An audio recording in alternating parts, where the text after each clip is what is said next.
7 jenis data fundamental dalam trading forex. Dalam forex trading, memastikan diri selalu update berita atau data fundamental terkini sangat penting untuk dapat mengambil tindakan terbaik dalam trading.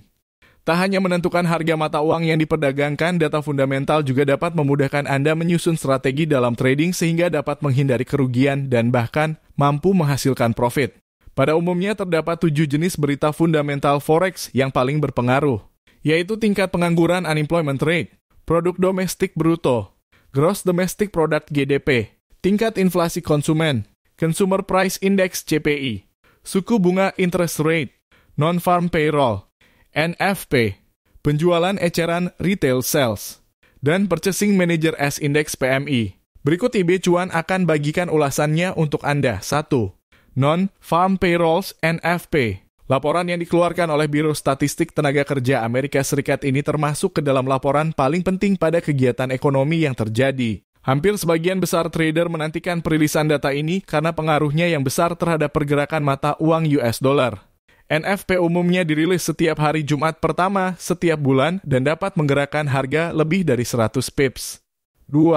Produk domestik bruto atau Gross Domestic Bruto atau GDP. Data GDP dapat mengukur kesehatan perekonomian secara keseluruhan.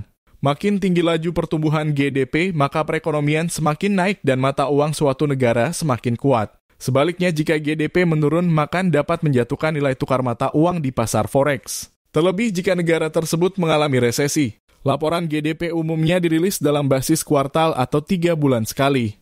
Data GDP kuartal pertama dipublikasikan pada bulan April, Mei, atau Juni.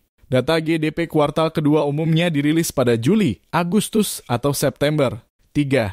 PMI atau Purchasing Managers Index.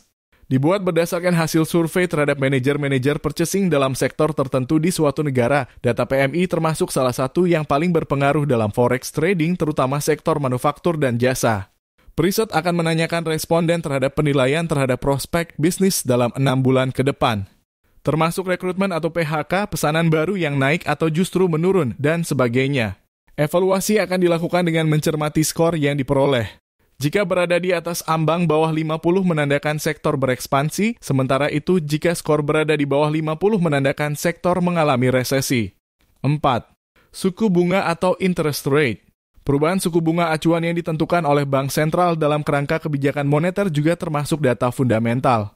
Selain itu, instrumen kebijakan moneter lain seperti program pembelian atau penjualan obligasi dan quantitative easing juga disoroti karena berpotensi mempengaruhi permintaan atau penawaran uang.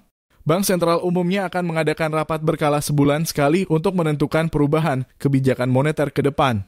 Data dari rapat ini termasuk suku bunga dan penjualan obligasi dapat mendorong permintaan terhadap suatu mata uang dan mengakibatkan nilai tukar menguat. Saat suku bunga rendah dan quantitative easing maka akan menaikkan penawaran mata uang dan menyebabkan nilai tukarnya melemah. 5. Tingkat pengangguran atau unemployment rate. Sebagian besar negara di dunia menyusun data statistik tingkat pengangguran secara berkala. Beberapa negara maju seperti Amerika Serikat, Inggris, dan Jepang mempublikasikan datanya setiap bulan. Data tingkat pengangguran yang lebih rendah dari ekspektasi pasar umumnya akan memicu penguatan mata uang terkait. 6. Penjualan eceran atau retail sales. Pada data ini dilakukan pencatatan total penjualan barang di suatu sektor namun tak memperhitungkan jasa di dalamnya. Indikator ini sangat bermanfaat untuk mengukur tingkat pengeluaran konsumen. Jika retail sales meningkat maka upah akan naik dan diikuti oleh peningkatan konsumsi sehingga mata uang pun juga mengalami kenaikan. 7.